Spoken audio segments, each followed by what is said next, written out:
고조선을 계승한 여러 나라들에 대해서 알아보고 있습니다. 오늘은 부여, 고구려, 그 다음에 음루라는 부족과 그리고 옥저, 동해에 대해서 한번 정리해 보도록 하겠습니다. 과연 이 사람들은 어떻게 먹고 살았을까? 우리가 앞서 배웠던 나라 한번 위치 한번 파악해 봅시다. 지도상에서 위쪽에 보시게 되면 위쪽에 쭉 올라가면 이쪽에 숭화강 위역에 부여 배웠죠. 부여. 바로 고구려의 활동 부대입니다. 고구려. 부여의 동북쪽으로 약간 올라가시면 이쪽에 바로 음루. 자, 부여의 동북쪽에 위치했다라고 전해지는 음루라는 나라가 있었어요. 함흥차사. 바로 이쪽 함흥평야 지역, 바로 이쪽에 바닷가와 함흥평야가 있는 지역에 바로 옥저가 있습니다. 옥저, 함흥평야, 바닷가, 해안 지역에 옥저가 있다. 두만강 유역도 여러분들 함께 포함시켜 주세요. 그리고 이제 옥저에서 이쪽에 이제 호랑이의 머리통을 타고 이쪽으로 내려오게 되면은 이 호랑이의 그 목덜미가 있습니다. 목덜미. 바로 목덜미. 여기 강원도 북부 지역이 되겠는데 바로 그냥 예라고 해도 되고 이쪽에 있으니까 동예라고 합시다. 바로 동예. 이 위치를 여러분들은 뭐 고정불변이다 이렇게 생각하실 필요는 없습니다. 여기 위치가 옛날에도 이 위치가 아니었을 수도 있어. 이들은 고조선의 몰락과 함께 이쪽으로 이동했을 뿐 그들의 원 거주지는 사실상 저쪽 요서 쪽으로도 넘어간다 뭐 이렇게 말씀하시는 분도 계십니다. 자, 첫 번째로 우리가 정리할 나라, 고조선을 계승한 음루라는 사람들이 역사에 등장했다가 후딱 사라집니다. 누구 어떤 사람들인지 잘 모릅니다. 언제 생겨났는지도 잘 모르고 중국 역사책에서 전해지는 말로는 역시나 고조선의 거수국이라고 알려졌던 숙신이라는 사람들이 있습니다. 나라가 있죠. 숙신. 바로 그 숙신의 후예이거나 혹은 그 남은 잔당 그 중에 일부가 될 수 있다라고 얘기하는 사람들이 있어요. 혹은 이 음루는 또한 우리가 나중에 익히 배우게 되는 삼국시대에도 맞물려 돌아가는 그리고 그 발해까지 이어지는 바로 말갈의 전신이다. 말갈의 조상이다 라고 얘기하는 사람도 있는데 이것도 확실하지 않아. 왕이 존재했을까요? 아닙니다. 음루는 왕이 존재하지 않았습니다. 추장이 존재하고 있었습니다. 추장이 있었어. 추장. 좀 이상하잖아요. 이 숙신이라는 고조선의 거수국이었던 숙신은요, 중국 역사에서 굉장히 걸출한 세력으로 등장하는데 이 음루는 숙신의 후예라고 추정하지만 그 어떤 정치 체제라든지 혹은 중국 사람들의 어떤 눈으로 바라보는 그들의 생활 모습이 완전 뒤떨어졌어. 음루에 사람들이 살고 있는 지형을 보게 되면요, 대부분 산지가 많습니다. 산이 많아. 평야가 부족하다는 것은 뭐야? 농사를 짓기에는 그렇게 별로 좋지는 않다는 거지. 산지에 거주하고 있고요. 그리고 날씨가 어떻다면 엄청나게 춥다. 겨울에는 막 엄청나게 춥다. 이들이 먹고 사는 건요. 노란색으로 한번 적어보자. 왜냐하면 음루하면 나 사실 이거밖에 기억이 안 나거든. 바로 뭐냐면 돼지 키웁니다. 돼지. 주로 이들이 먹는 것은 고기입니다. 돼지고기. 고기만 나옵니까? 또 뭐가 나옵니까? 가죽이 나와요. 돈피라고 해가지고 돈피를 가지고 의복을 해 입습니다. 즉 고기는 먹고 그리고 가죽은 뭐 만들 때? 옷을 만들어 입을 때 쓴다. 겨울에는요, 전해지는 말로 돼지 기름을 바른답니다. 온몸에 돼지 기름으로 온몸을 바르는 거야.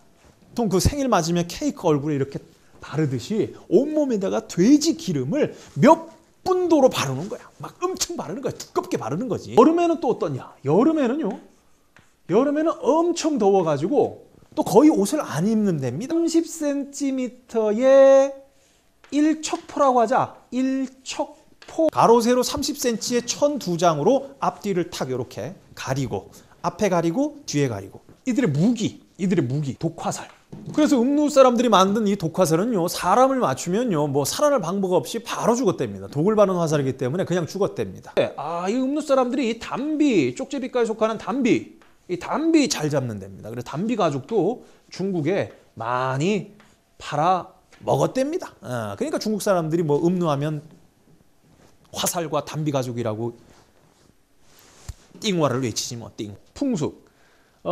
사람이 죽으면 거의 뭐 장례라는 것을 치르다고 볼 수 없이 그냥 그날 바로 묻었답니다. 그리고 그 위에다가 이제 그 돼지를 죽어서도 먹으라고 이제 돼지를 잡아가지고 올려놔가지고 이제 돼지 무덤을 만드는 거죠.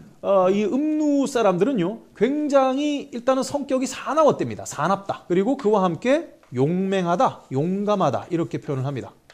어쨌든 남자를 보고 이렇게 얘기했고요. 또 여성을 보고도 한 줄 남겼는데 뭐라고 남겼냐면 혼인을 하게 되면 굉장히 그 여성들이 정숙하다. 그런데 혼인을 하기 전 처녀, 혼인 전 여성들은 굉장히 음란하다. 근데 그 이유가 바로 뭐냐면 왜 이 음누의 역사를 전하는 그 사람이 음누의 여성들이 음란하다고 얘기를 했냐면 장건남. 장건남. 한마디로 몸이 튼튼하고 젊은 사람은 오케이. 노약자는 노라고 한 거야. 노. 하여간 젊고 건강한 사람만 좋아하고 노약자를 전시한다 이런 얘기예요. 결혼 전 처자들이 젊은이들은 젊은이들끼리 만나야지. 역사를 적은 이 중국의 이 탐험가는요, 음누 처자에게 뺀찌를 먹은 것 같아요. 음누 사람들이 사는 곳은요, 거의 동굴 형태의 집이라고 합니다. 그리고 출입할 때는 사다리를 쓴다. 사다리 길이가 길수록 크대, 좋대. 변소가 글쎄 집이 될 수도 있고 집 한가운데가 될 수도 있고 혹은 마을 한가운데가 될 수 있는, 어쨌거나 한가운데 있다는 얘기입니다. 집 한가운데 오줌통이 있는 거예요. 이 음누를 바라보는 중국 사가의 시선은 최종적으로 어떻다? 굉장히 불결하다. 불결하다. 그들은 불결한 사람들이다. 뭐 지키는 것도 없고 예절도 없고 그냥 불결해. 어쨌거나 이 음누가 만약 숙신의 일부이고 말갈의 전신이라면 이들의 유전자도 우리에게 섞였습니다. 왜냐? 숙신은 역시나 고조선의 거수국으로 고조선의 한 귀퉁이를 차지하고 있었고, 또한 말갈 역시 대조영과 함께 발해를 세우고, 또한 이 말갈의 피가 우리에게 많이 스며들었습니다. 옥저 들어가 봅니다. 옥저 함흥지역입니다. 함흥지역 지도에서 위치 함흥 평야 지역이에요. 이들은 뭔가 농사를 좀 잘 짓겠다, 그렇지? 여기. 이 옥저를 다스리는 사람들은 왕이 있을까요? 왕을 세웠을까요? 왕이 없습니다. 왕이 없어요. 왕이 없으면 누가 있다는 얘기야? 왕이 없군. 읍군이 있군. 읍군이라고 칭호하거나 혹은 삼로라고 있습니다. 삼로. 옥저의 정치적 지배자는 읍군과 삼로다. 그리고 뭐 이렇게 좀 중국에 이렇게 잘 비벼가지고 또 하나 받은 작호가 바로 뭐냐면 후라는 것 작호도 있습니다. 제후할 때 그 후자야. 짝대기가 들어가야겠지. 짝대기 몇 개? 이것은요, 여기 이제 두 번째로 마지막으로 나오는 이 동해도 똑같은 정치 지배자의 칭호를 사용합니다. 이 옥저는요, 늘 고구려에게 삥을 뜯깁니다. 주몽이 늘 그 나라를 세울 때 그 초반에 한 것이 바로 뭡니까? 물을 바라봅니다. 물을 유심히 살펴보면 흐르는 강물에 뭐가 떠내려와 여러 가지 생활 쓰레기가 막 떠내려와. 주몽이 그래가지고 정벌한 나라가 뭐 비류국도 있고요. 그리고 바로 뭡니까? 북옥저가 있습니다. 북옥저. 고구려 초기 주몽에서부터 해가지고 이 옥저는요, 고구려에 예속당하는 처지였습니다. 그래서 고구려는 말 그대로 이 옥저에다가 빨대를 꽂아가지고, 야, 내가 읍군 삼로 너희들을 사자로 삼을게. 사자. 읍군과 삼로는 옥저에서는 스스로가 군장으로서 행세를 할 수 있지만 고구려 앞에만 서면은 한 마리의 사자로 고분고분하게 그 채찍을 온몸으로 맞아야 했다. 고구려 말에 복종해야 됐다. 이런 말이 되겠습니다. 평야 지역이니까 농사가 잘 돼. 자, 바닷가 지역이니까 해산물. 바다에서 날 수 있는 거 뭐가 있습니까? 소금이라든지 그리고 뭡니까? 오징어, 말린 오징어, 명태, 대구, 어물, 과메기. 자, 아구찜 자. 함흥평야에서 뭐 어떻게 했냐고. 에이, 모르겠다. 그냥 오곡이라고 하자. 오곡. 중국 역사서에 오곡이 연그렀다. 식자재가 많네. 좋다. 오곡이 풍성하고 해산물이 풍부하다. 먹을거리가 많으면 주변에 먹을거리가 부족한 누구? 고구려지 뭐. 고구려가 조금만 내려오면 되는 거야. 그럼 바로 뭡니까? 옥저에게 빨대를 꽂을 수 있는 거죠. 그래서 우스갯소리로 고구려의 그 제천 행사가 10월 동맹이죠. 10월 달만 되면은 동쪽을 보고 맹세한다. 동쪽을 보고 맹세한다. 고구려에서 동쪽을 바라보게 되면 옥저가 있습니다. 이 옥저를 보고 무슨 맹세를 했을까? 자, 이건 우스갯소리예요. 그런데 여기서 제가 용납할 수 없는 건 바로 뭡니까? 인신입니다. 인신. 사람. 오곡과 해산물만 갖다 바친 게 아니고요, 여러분들. 미인. 역시나 소금, 어물과 함께 고구려에 갖다 바쳤답니다. 그 미인은 고구려 사람들에게 종이 되거나 그들에 의해서 종이 되거나 돼봤자 첩인 거죠. 그러니까 이 고구려 사람들이 옥저를 생각하기에 바로 뭡니까? 너희들은 우리의 종이야. 중국 사서의 삼국지에 실려있는 이 내용이 사실이라면은 고구려 미화. 어떻게 같이 고조선을 계승했던 고조선의 거수국으로 고조선의 한 귀틀을 이뤘던 종처럼 대할 수 있어요. 이건 나쁜 거야. 이거는. 아무리 뭐 고구려 하면 나중에 막 광대한 나라를 세워가지고 우리 민족의 자존심을 세운 나라라 하더라도 같은 민족을 압박한 역사적인 흔적. 이러면 안 되는 거지. 갖다 바치니 이들의 풍속은 과연 어떤 풍속이 만들어졌을까? 연결이 되는 게 있어요. 바로 뭐냐면 옥저의 유명한 풍속 중에 결혼 풍속 중에 뭐가 있습니까? 민, 묘, 느, 리, 제라는 것이 전해집니다. 어렸을 때 10살쯤 되었을 때 시댁에서 며느리를 데리고 오는 거야. 그리고 그 시댁에서 데려온 며느리를 키우는 거야. 남편과 같이 키워요. 키워가지고 장성한 이 며느리를 다시 친정으로 돌려보내. 그런 다음에 친정에다가 돈을 주고 다시금 이 며느리가 시댁으로 옵니다. 조혼이죠. 일찍 결혼을 시키는 거죠. 왜냐? 고구려에서 채가니까. 거기 가봤자 잘 돼봤자 첩이야.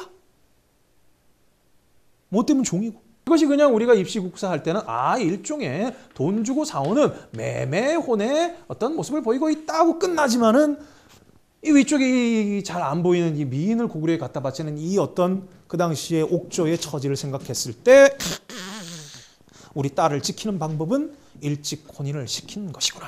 옥저의 풍속은 이런 결혼 풍속과 함께 하나 더 있지. 가족 공동묘라는 것이 있어요. 상자에다가 묻습니다. 상자. 다른 말로 뭐라고 하냐면 뼈만 추려가지고 장례 지낸다 그래가지고 골장제라고 합니다. 골장제. 일단 사람이 죽었다, 넘어졌다. 그럼 어떻게 하느냐? 이 사람을 그냥 이제 땅에 그냥 임시로 묻습니다. 곱게 썩혀.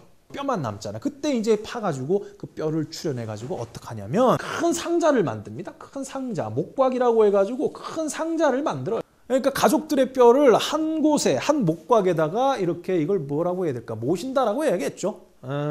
지금 현재 여기에 보관되고 있는지를 나타나기 위해서 그 사람의 형상을 나무로 깎아가지고 생전의 모습을 나무로 깎아가지고 또한 그 옆에다가 이렇게 놔뒀대요. 그것이 뭐 얼굴의 모습인지 전신의 모습인지 뭐 그런 어떤 밀랍 인형인지 그건 모르겠어가지고 누가 묻혔는지는 알아야 될 거 아니야. 이분이 오촌 당숙 되시는 어떤 분이요 이렇게 설명은 해야 될 거 아니야. 그리고 또 한쪽 구석에는 바로 뭐냐면 이 곡식을 저장하는 주머니 혹은 상자를 이게 항아리 같은 걸 이렇게 달아가지고 돌아가신 분들이 가끔 시장하시면 이 목곽을 열고 나와가지고 이렇게 좀 쌀을 이렇게 좀 먹으면서 이제 허기를 달래시는 옥저 하면은 바로 일찍 며느리를 받는 민며느리제. 요 짝대기 몇 개? 있고 가족 공동묘 골장제. 이것도 기억해 두시기 바랍니다. 짝대기 몇 개? 되겠습니다. 동예. 그냥 예라고도 하는데 동쪽에 있기 때문에 동예. 강원도의 북부 지역. 길게 내려오면은 이쪽에 그 경상북도 영도까지도 그 세력이 미쳤답니다. 입시국사에서 강원도래요. 강원도 북부 지역. 그럼 동해에는 누가 부족을 지배했느냐? 역시나 왕이 없으니까 왕이 없군. 삼노가 있군. 옥조하고 똑같습니다. 읍군하고 삼노가 있었다. 군장의 칭호가 이랬다. 옥조와는 다르게 이 동해 사람들은 우리는 고구려 사람이다. 우리는 고구려계다라는 인식을 가지고 있었답니다. 뭘 해먹고 살았을까? 역시나 똑같이 동해 사람들은요. 바닷가에 인접하고 있으니까 뭐가 풍부하다? 해산물이 풍부합니다. 해산물. 해안 지역은 역시나 바다와 만나는 지역에서 어떻습니까? 평야 지역이 형성이 되죠. 그래서 역시나 나 진짜 이거밖에 못 적나? 오곡이 역시나 풍부하다. 방직 기술이 뛰어나. 방직. 자, 방직이라는 건 말 그대로 뭐냐? 전을 만드는 겁니다. 누에고치 길러가지고 그지? 명주실 만들고 그지? 삼배천 짜는 거겠지 뭐. 명주천, 명주실 혹은 삼배천 이런 거 잘 만듭니다. 예. 동해 사람들. 말을 기르는데 그 말이 굉장히 희한하게 생긴 말인데 이게 90cm 되려나? 그래서 그 말을 타면요 과일나무 밑을 이렇게 지나갈 수 있다고 해가지고 과일나무 아래를 지나가는 말이라고 합니다. 바로 과하마라고 하죠. 과하마. 크기는 한 이 정도 돼야 되지 않나? 중국 사람들이 바라보는 동해 사람들은요 절대 사기치지 않아. 절대 새끼말을 데리고 가서 과하마입니다 이렇게 하지 않는다는 얘기지. 중국 사람들한테 유명한 게 바로 반어피라고 해가지고 반어피 표범가죽. 표범가죽. 호랑이와 함께 표범도 있었다는 얘기입니다. 전배기, 표범입니다. 이 표범가죽이 유명했고 반만 물고기 그런 뜻이 아니고 바다표범을 얘기하는 겁니다. 바다표범. 그러니까 육지의 표범과 함께 바다표범의 가죽 역시 잘 팔렸다 이런 얘기죠. 굉장히 시족 공동체의 모습을 오래도록 유지하게 됩니다. 그러다 보니까 독특한 풍속이 나타나게 되는데 바로 그 독특한 풍속이 바로 뭐냐면요. 책화라는 겁니다. 책화. 산천을 중시해서 서로의 영역을 침범하지 않는다라는 겁니다. 부족끼리 서로의 영역, 서로의 생활 반경에 넘어가지 않는다. 침범을 하게 되면 소라든지 말이라든지 뭐든 끌고 와가지고 갖다가 바쳐야 돼. 그래야지 용서가 된다 이런 얘기입니다.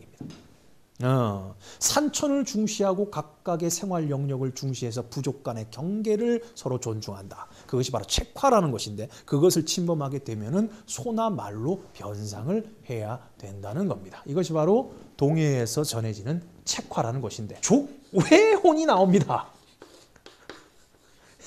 이 부족끼리의 경계가 그렇게 중요하고 서로 침범하면 안 된다라고 해놓고는 결혼만큼은 다른 부족과 해야 되는 거야.